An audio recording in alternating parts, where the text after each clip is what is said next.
नमस्कार दोस्तों, wisdom tree में आपका एक बार फिर से बहुत बहुत स्वागत है।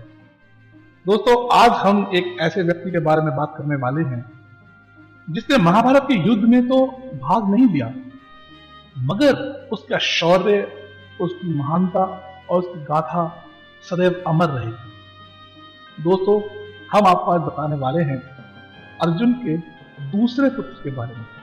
जी हाँ दोस्तों, अर्जुन का एक पुत्र जो बहुत ही प्रसिद्ध है, जो अभिमन्यु था, जो कि महाभारत के युद्ध में वीर गति को प्राप्त हुआ।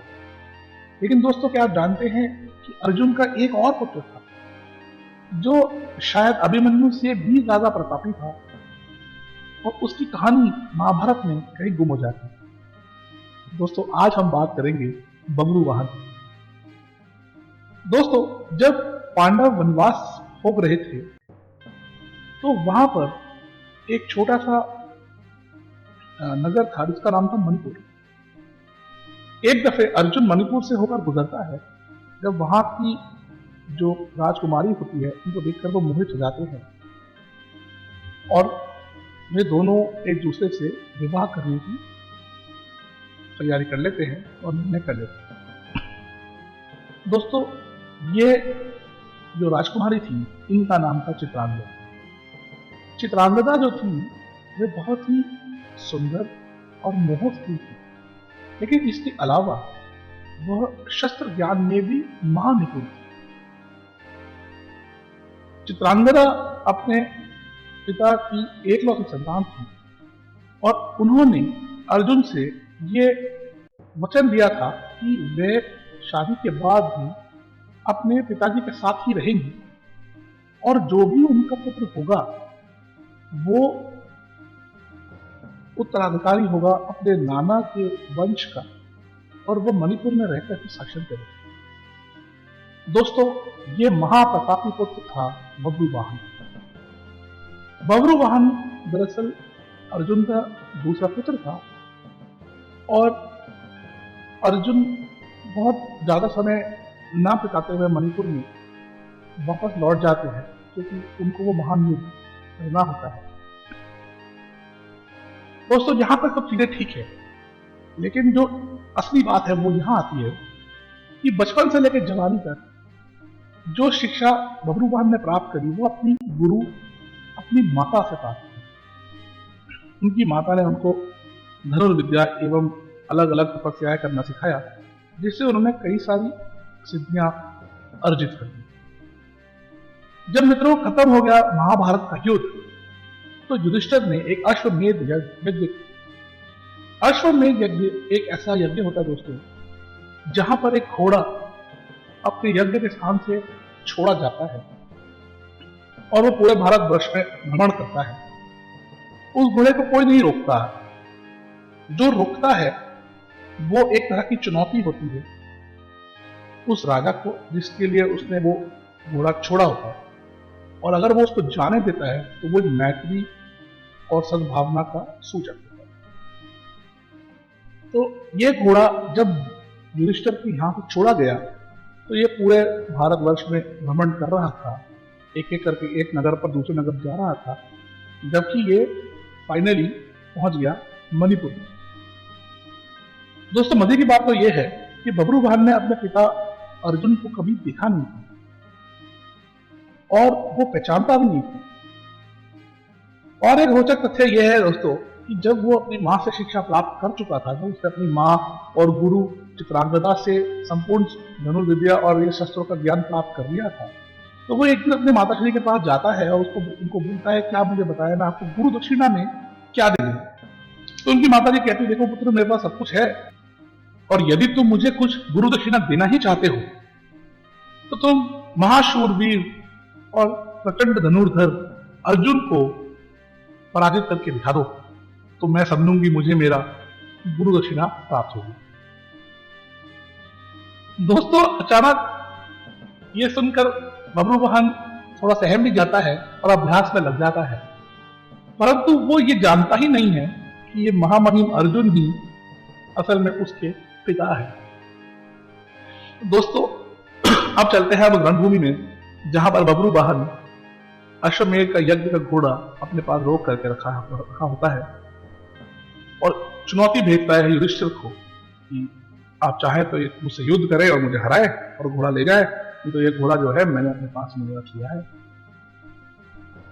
आप यकीन नहीं करेंगे दोस्तों, एक एक करके सब जाते हैं। पहले कर्ण का बेटा जाता है, उसके बाद नकुल जाता है, सहदेव जाते हैं, अंततः भीम जाता है। और आप यकीन करो दोस्तों, बब्रुवाहन इन सब को बुरी तरह से पराजित कर देते हैं और ये कोई घर वापस लौट नहीं पाता है।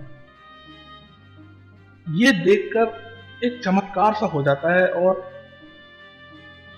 युधिष्ठिर के खेमे में, युधिष्ठिर के राज्य में एक ऐसी बात हो जाती है कि कौन अनजान इतना महाबली योद्धा आ गया है जिसने इन सारे योद्धाओं को परास्त कर दिया। फाइनली अर्जुन ये निर्णय करते हैं कि अब वे जाएंगे और जो भी हो इसको हरा करके वो आ जाए। दोस्तों, प्रचंड युद्ध होता है अर्जुन के बीच में और बब्रुवाहन के बीच में, और दोनों ही नहीं जानते हैं कि वो अपने पिता और पुत्र है और आपस में युद्ध कर रहे हैं। अर्जुन के अंदर से जब वो युद्ध कर रहे होते हैं काफी करुणा भाव जागती है और वो इसीलिए शुरू में कई बार बब्रुवाहन को देखकर ये कहते हैं कि पुत्र तुम ये युद्ध मत करो, कि युद्ध से तुम्हें कोई लाभ नहीं होगा, तुम हारे जाओगे, मारे जाओगे। लेकिन बब्रुवाहन तक से बस नहीं होते। जब अर्जुन से घमासान युद्ध होता है तब बब्रुवाहन एक खास बाण का प्रयोग करते हैं। दोस्तों, ये एक सिद्धि बाण होता है जिसको कई वर्षों की तपस्या के बाद केवल एक बार चलाने की अनुमति होती है। ये ऐसा शक्ति बाण होता है जिसकी काट अर्जुन के पास नहीं होती। दोस्तों, वो महान बाण चला देता है और अर्जुन की मृत्यु हो जाती है। जी हाँ दोस्तों, ये सत्य है कि अर्जुन की मृत्यु हो जाती है बब्रुवाहन यानी अपने खुद के पुत्र के हाथों। आप सोचें कितना महान वो योद्धा होगा और उनकी माता श्री कितनी महान होंगी जिन्होंने इस प्रकार की ऐसी शिक्षा दी थी जिससे सर्वश्रेष्ठ धनुर्धर भी टिक नहीं सकते।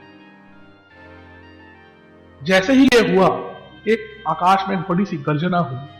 चित्रांगदा का दिल बहुत जोरों से धड़का, वो बहुत बेचैन हो गई और वो जैसे ही बाहर आई तो वो नजारा देख करके वो हैरान रह गई। उन्होंने जब देखा कि अर्जुन ऐसे रक्त में लबालब मृत पड़े हैं और बब्रुवाहन खुश हो रहा है और बब्रुवाहन अपनी माता को कहता है कि लीजिए माता जी, ये रहा अर्जुन का शव और यही मेरा आपको गुरु दक्षिणा है जो आपने मुझसे मांगी थी।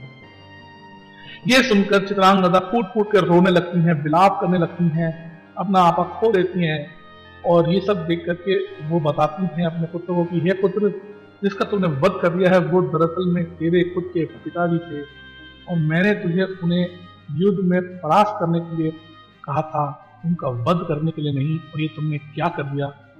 और ये देख करके बब्रुवाहन बहुत ही निराश और ग्लानि में चले जाते हैं। वो बहुत उदास हो जाते हैं और उनको ऐसा लगता है कि उन्होंने इतना बड़ा पाप कर दिया है कि वह उनको अब जीने का अधिकार नहीं है। तो वो क्या करते हैं, वो एक बड़ी सी समाधि बनाते हैं और उसमें आग लगा करके अग्नि स्नान करने जा रहे होते हैं कि उसी समय श्री कृष्ण वहां आ जाते हैं। दोस्तों, श्री कृष्ण सबसे रोचक किरदार है पूरी महाभारत में और पूरी महाभारत ही उनके इर्द गिर्द चलती है, उनकी लीलाओं का ही विस्तारित रूप है ये महाभारत। और दोस्तों, श्री कृष्ण आकर के पूरी स्थिति को संभालने की कोशिश करते हैं और समझाते हैं कि ये विधि का विधान था और ये होना ही था। और वो याद दिलाते हैं कि जो नाग लोक है वहां पर एक मणि है, जो मणि उलूपी उनकी एक और पत्नी होती है, उनके पास एक ऐसी नागमणि है जिस नागमणि को ला करके अगर उनके मस्तक पर रख लिया जाए तो वह व्यक्ति एक बार जीवित हो सकता है। दोस्तों, नागलोक की यात्रा करता है बब्रुवाहन और वहां जाकर के वो मणि को प्राप्त करता है, वापस लाता है और अर्जुन को पुनर्जीवित कर देता है। दोस्तों, ये एक बहुत ही अचरजपूर्ण कथा है जो महाभारत में संक्षिप्त अध्यायों में तो बिल्कुल भी नहीं मिलती है। आप जरूर बताइएगा हमें कमेंट करके कि आपकी कथा कैसी लगी, और अगर आपके प्रति कोई और प्रश्न है इसमें आप पूछना चाहें तो आप निसंकोच हमसे पूछ सकते हैं। दोस्तों, हमारा चैनल जैसे जैसे बढ़ रहा है, हमारी दोस्ती और गहरी होती जा रही है। मैं आपसे आग्रह करूंगा कि आप चैनल को सब्सक्राइब करें और पार्टिसिपेट करें कमेंट सेक्शन के द्वारा, ताकि मैं जान सकूं कि आप किस प्रकार की कहानियों में और कथाओं में रुचि रखते हैं, और मैं उसके बारे में ज़्यादा से ज़्यादा इंफॉर्मेशन ढूंढ सकूं और आपको खिला सकूं। तो दोस्तों, इसी के साथ बहुत बहुत धन्यवाद आपका। नमस्कार।